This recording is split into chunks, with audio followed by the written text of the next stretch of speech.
Entrepreneurs on born that brew. You are now listening to the Entrepreneur Podcast with your host, Adam McChesney. Let's grow! Welcome to the Entrepreneur Podcast. I am your host, Adam McChesney, and I want to thank you for being here today. If you're listening, please be sure to subscribe to the show and leave us a 5-star review on Apple and Spotify. We would love for you to share this on social media by tagging me and our guests, and this way we can get the content out to more people. Today, we have another great episode lined up for you. My guest and I got connected late last year through our Apex community. He's an overall great dude with a very positive vibe and uplifting spirit. Just talking before the episode, he's got some amazing things down the pipeline and excited to dig into his background and learn a little bit more about his entrepreneurial journey. My guest today is Jacob Jones. He is the owner and CEO at Sunfuse Solar in Dallas, Fort Worth. And he's also got a background in consulting and going to be talking a little bit about that here today. He's also got his own podcast called Green Light Theory. Jacob, welcome to the show. Hey, Adam. Thanks for having me, brother. I'm looking forward to this, man. I know we've talked a couple different times, and I know you got a very incredible background with a lot of insights and valuable information to give to our audience today. So we like to bring guests on and interview them through our entrepreneur process. My thought in entrepreneurship is that everybody's got a little bit different of a story. Why not compare that to the beer brewing process? So to get started, we like to get a little bit of history about you. Obviously, every great beer has a history and why it's getting brewed. So tell us a little bit about yourself, where you come from, and what it is that you do. Yeah, so what you're saying is we're to get tipsy at the front of the show. By the end, we're just going to be, flat-faced drunk. Is that the key? That is the key. That is the key. Yeah. Awesome. Great. Hey, on that note, I'll even take it back. So I grew up in Ziggy's Bar as a literal toddler. Love it. My grandparents, basically raised me. My parents were teenagers, not ready to have kids at that time. So I grew up in Ziggy's Bar. I thought that was everybody's childhood, right? I mean, suds all over the place. So, kidding aside, that was my childhood. Moved down to Texas early on, and I was 17, teenager, trying to find my way, and stumbled into a sales job. Back then it was, for deregulated energy. So back in the early 2000s, Texas actually had the ability to, choose who's my energy company. They still have that today, but that's where I cut my teeth, spun that into a little bit on, the telecom side, and then solar, coming into the pandemic. So, really that door-to-door space was where I cut my teeth, broke in to the industry. A little bit different though. I always tell folks when I first, showed up, for that interview back in the early 2000s, had a guy, Mike Jarmana, Canadian guy or Indian from, Canada anyways, that was interviewing, and, he's talking about, hey, going out, banging on doors. And I'm sitting in there thinking, there is no way on God's green earth am I going out and going to bother somebody at home, bang on the door. Yeah. And, we get through the process, and there's this one-on-one interview at the end. He looks at me and he just says, man, I've never hired anybody from Nebraska before. My comment, deadpan to him was, well, that's because you never met anybody from Nebraska. And somehow I talked my way into a job that I didn't even want. So I show up to this training class, and it's a little bit different. They structured those basically 1 to 9 p.m. on Friday, Saturday, and Sunday. Like, who does that? So Friday night, after the 9 p.m. training, he says, hey, who wants advanced training? Here's me, young 17-year-old, not knowing jack from sideways.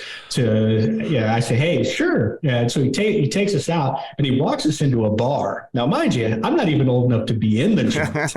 And I'm thinking, I don't know what this is, but hey, I've been in bars since I was knee high. So we're sitting there and I'm starting to figure out, this is very unconventional, but frankly, for the listeners, it was probably the greatest training to date that I ever got, because what he was teaching us was alcohol, or that brew is a inhibitor. So really what it brings out is what's underneath, what people are afraid to really put out there. So what I learned, and he was teaching me the psychology behind sales, the whole premise of that training, if you will, at the bar that night was to see how people reacted, how they, interacted with one another, and to learn that about the human process. So it was great, on a psychological set, and that kind of just really, threw me into, my whole career has kind of been in that ballpark. Hey, how do we look at and use, human psychological behavior to our advantage as a company, but also to learn how to communicate with human beings. So it was, very unconventional, but it, also taught me that there's a lesson to learn everywhere. Yes. Love that. So you went from doing that, and then obviously, down the line, started the solar company right now. How did that kind of transition in you to going from more of a sales rep to kind of the CEO or starting a company? Yeah, I think there's a little bit to that journey. So so I started there. Was a rep out there. Early on, I learned I was gifted to speak to people, and it's funny because if you would have asked me at that time, I'd have said, "Hey, man, I'm an introvert." Yeah, that's not typical for salespeople. You think the typical sales guy is just this extrovert, big personality, all of that. I just had this ability to connect, read people, meet them where they're at, and really make something complex simple. And from that, my leadership at that time saw that, in me. So, hey, they started even early on. I mean, man, I was 3-4 years into my sales career, and they're saying, hey, can you take this guy and go train him? Can you go show him what you do?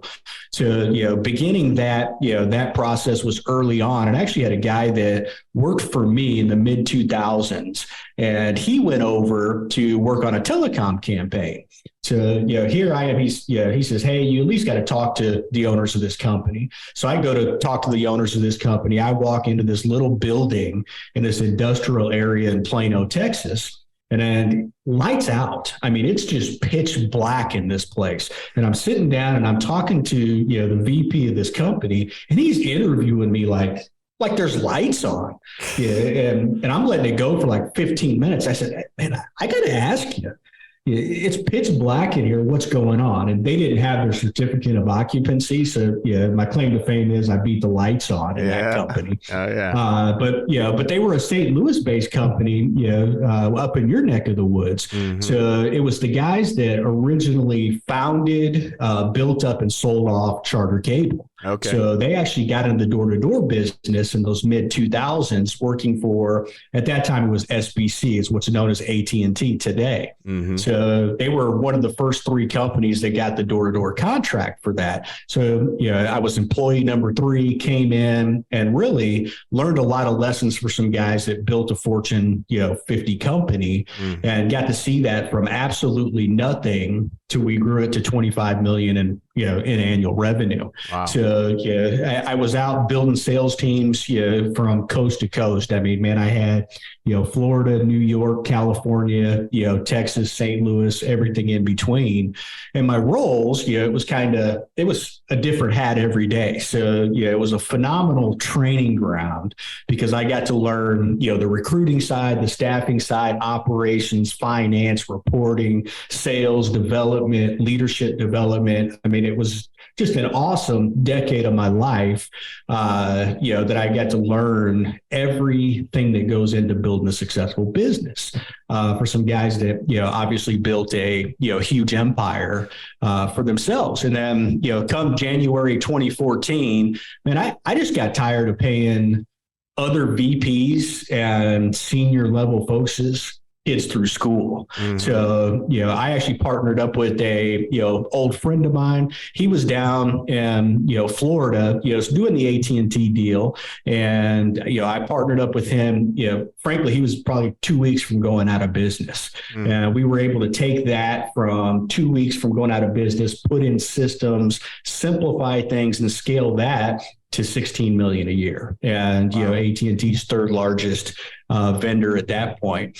Come, late 2019, so just a little bit before the pandemic hit, I had a buddy of mine that used to work with us that got into the solar business. So he was in the solar game, out in Idaho. And he just said, hey, I'm going to open up, my books, my operations, you learn what you do, launch it for yourself.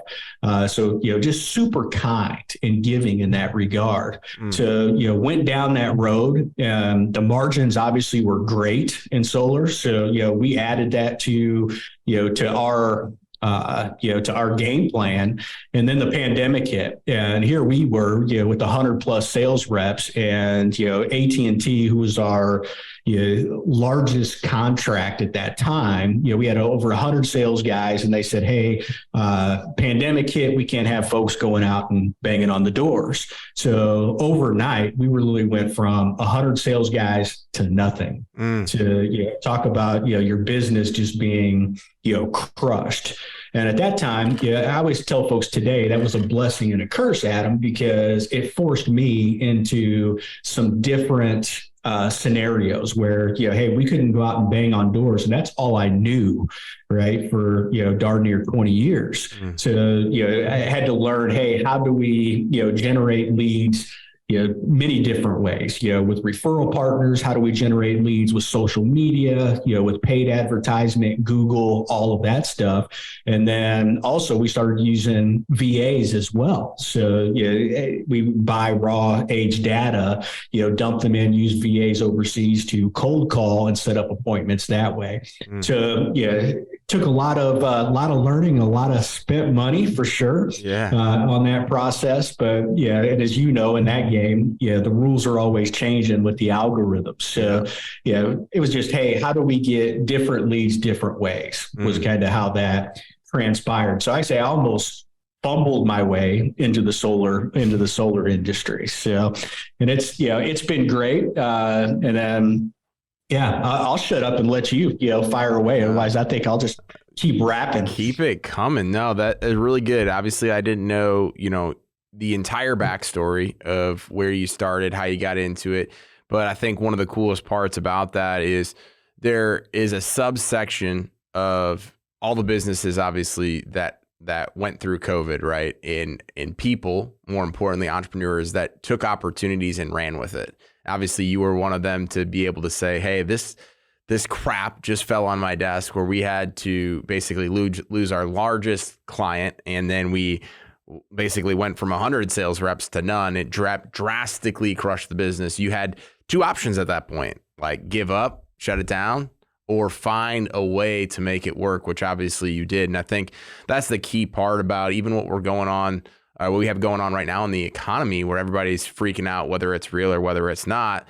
Different things are happening kind of similar to what happened in COVID in terms of people freaking out, pausing businesses, shutting business down, selling, all those different things. And these are the times right now where if you come out ahead on the other side, you're going to be set up for success no matter what. And obviously you did that.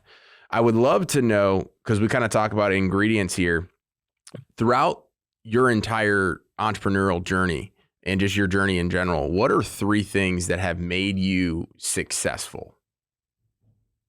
Yeah, I think the first one is easy: failure. I tell people the only reason that I have a platform, the only reason I can teach anything is I done messed it up.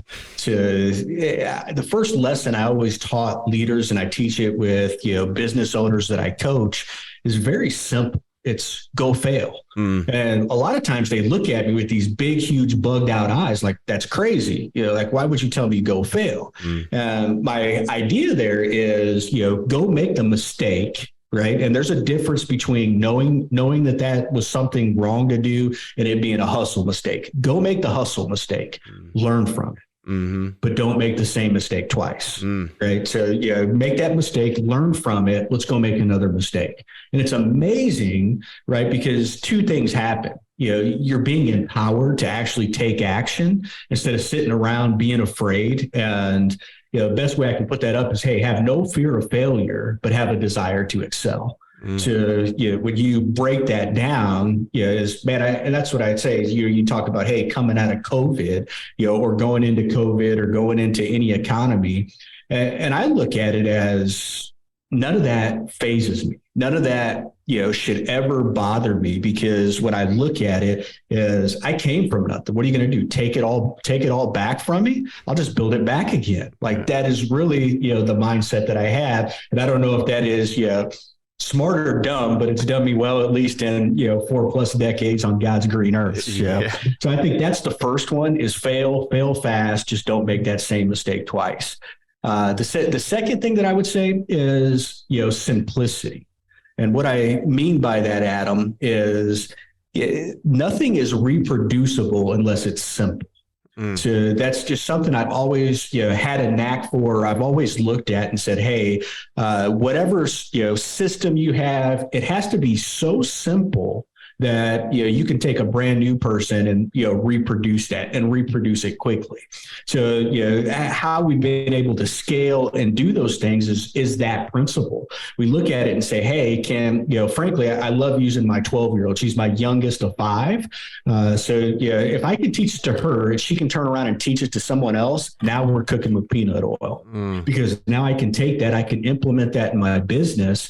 And, I've got a speed that other folks don't have, because a lot of business owners, a lot of companies, either A, they have no systems, which is a huge problem, or they've got systems that are so darn complicated, or an SOP that's 19 pages long that, the folks never learn it and they can't reproduce it. So it is, hey, how do I take the essential information and let's run with it? I always preach, that piece, major in the minors. So take those basics, let's master them and do them over and over again. So I think those are the, 2 biggest. And the third, is the differentiator. And that is be different. And, a lot of people, when you look at companies or you look at sales organizations, and you hear it all the time, and they say, hey, I'm just struggling. I've hit this wall. Well, you're doing the same thing as 19 or 2,000 other companies, and you're expecting to get a different result. You're not standing out. And that was something I always told my sales guys or businesses that I coach now, as we pick apart what they're saying in their sales process is, there's a real thing, or 2 pieces. That first one is sales resistance.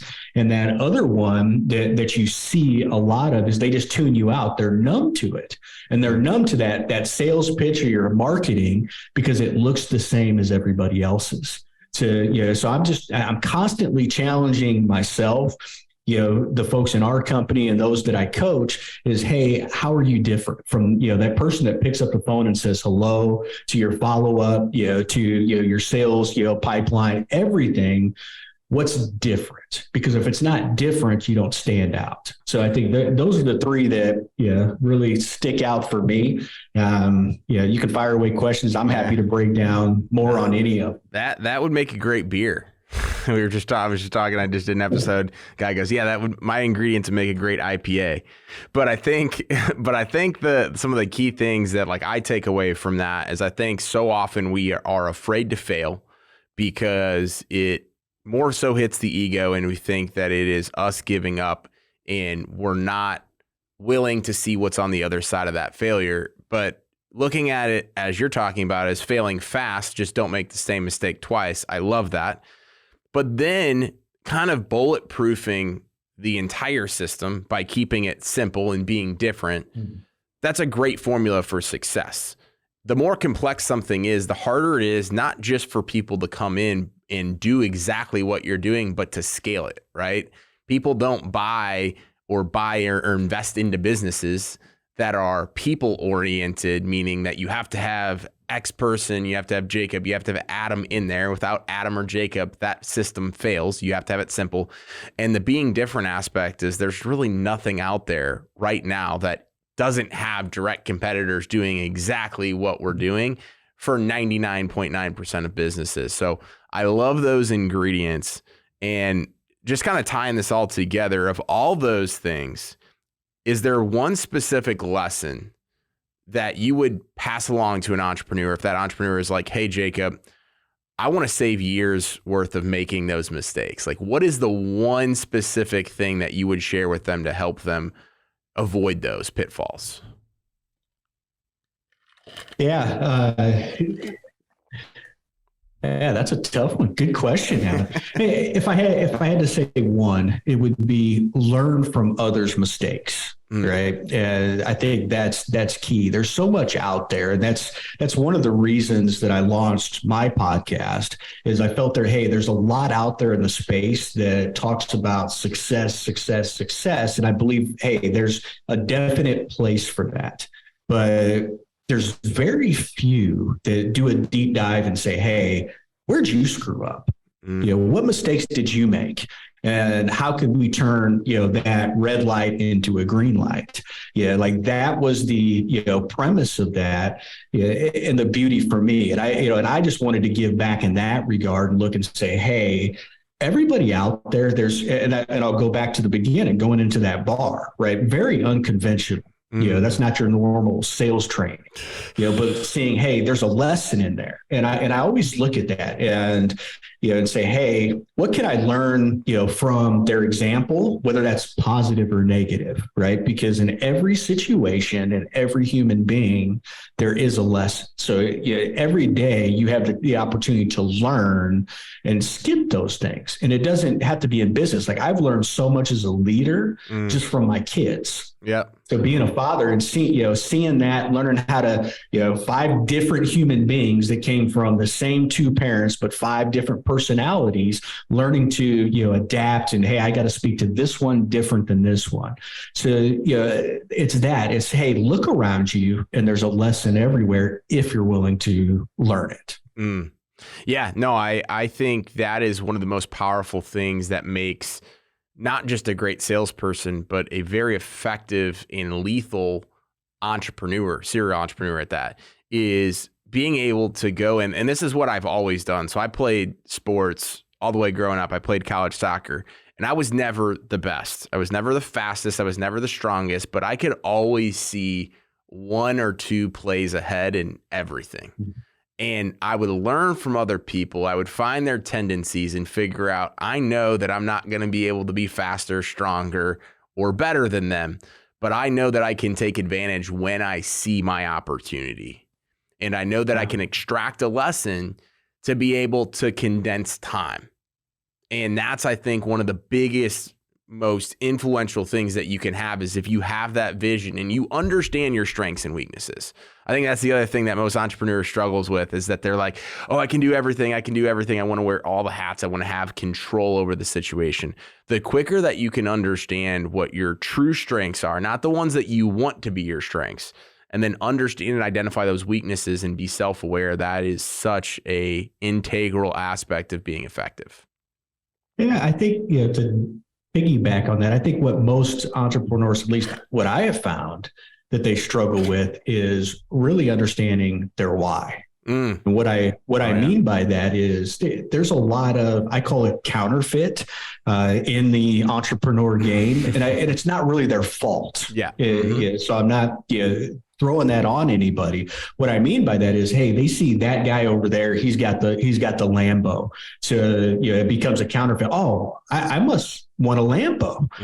Never mind. The guy grew up in the country, loves his pickup truck, right? Yeah. So he's working for something that isn't truly his why. He wants these things, these shiny objects because everybody else has them. Or, what I find is you get under the hood on a lot of companies and you start looking at, hey, their core values. And what you see is their counterfeit core values. Like they picked them from another company because, it worked for them, or that sounded good to me, but there's no personal attachment to that. So the problem is they don't live out those core values. They're all over the place and their company falls apart because, they're trying to hire people and they're preaching this, but they're delivering this. And that's a huge problem, right? So when I say that why, and I did an exercise, with a good friend of mine recently. He was running a 3-day webinar and he started asking, all these business owners, hey, why are you in business? And then once they answered that, he would ask another why behind it and another why behind it. And he got 7 whys deep And it was amazing because you got, 20 some entrepreneurs on this call, and maybe 3 of them could actually get to the bottom. The rest of them had to really struggle and figure out, man, I don't know why I'm in business. And, that's a huge problem, because if you don't understand that why you're doing what you're doing, you're not going to get very far at it. You're just going to spin the wheels. No, the why it's essential to everything that we do in the basis around all that. So I love that. So as we kind of finish out the episode here today, Jacob, the last thing that we talk about is distribution. So within beer, we got the beer ready to go. We're going to go market and sell it. Talk to us a little bit about what's next. I know you kind of talked a little bit about the podcast, the consulting stuff, all that good stuff. Talk to us about what the rest of the year and beyond looks like for you. Yeah, so I'm in the transition, so I'll share a little bit about my why. I spend a good chunk of my week doing ministry. I'm in business to, free me up. And that's, why I'm passionate about systems and working with, small business owners, because so many people get into business and they think, hey, I'm going to run this business. It's going to be great. And then they look up 2 years later and they're like, man, I'm working 80, 100, 120 hour weeks. Like the off switch never happens. Mm-hmm. Yeah. And so they're a slave, right? They're a slave to what they created. And for me, that's why I'm passionate about systems and systemizing things where, man, you can disappear. If your business, and understand this, if your business can't operate without you, you don't truly have a business. Mm-hmm. What you do is you own a job. Mm-hmm. And, so what's next for me, is by the end of the year, we have a goal, to offload, my solar company. So I've got some leaders that we built up in that, and frankly, just to hand it to them, and let them run with it. And I tell folks all the time, like, I'm not even passionate about solar. I see a problem and what it solves, but it's not a true passion for me. It's a great vehicle, and it's been a great vehicle because it has great margins, and it's allowed me time freedom. But really what that's done is, it's, infused some capital into, what I can go do on the coaching side and really help, entrepreneurs and frankly, help introverts, that figure out, man, I can't put myself out there, and really help them launch and scale what they already have. That either that's an idea in their head or that business that they started. And the podcast just kind of goes hand in hand with that, because that's just free game that I get to give back to the community as well. Love that. Yeah, I'm excited to continue to see you operate with that mindset and get to that next level and really help that. Help the industry of small businesses and entrepreneurs take off. I think that's going to be incredible, and continuing to give back with your podcast. I'm a huge fan of what you're doing, so looking forward to staying connected and watching your growth. Where can people connect with you online? We'll put that all in the show notes here below. Yeah, it's simple. So, on any social, it's Jacob Mann, MANN, that's 2 N's, Jones. Pretty simple. So you can find me on any social. So reach out. And then, of course, Greenlight Theory, greenlighttheory.com. You can find my podcast and tune in and just take free game from our guests. Get to skip those red lights, hit green light after green light. Love green lights. We'll definitely put those in the show notes. Jacob, thank you so much for coming on the episode today, man. Learned a lot myself, and I know the audience has as well. Hey, thanks for having me, Adam. It's been a pleasure. And thank you again to the audience for tuning in to today's podcast. Please be sure to subscribe, download, and share our content. Leaving a 5-star review goes a long way. We'll see you all next week. And remember, entrepreneurs aren't born, they are brewed. I'm an entrepreneur. Entrepreneurs aren't born, they're brewed. Thank you for listening to Entrepreneur Podcast with your host, Adam McChesney. Let's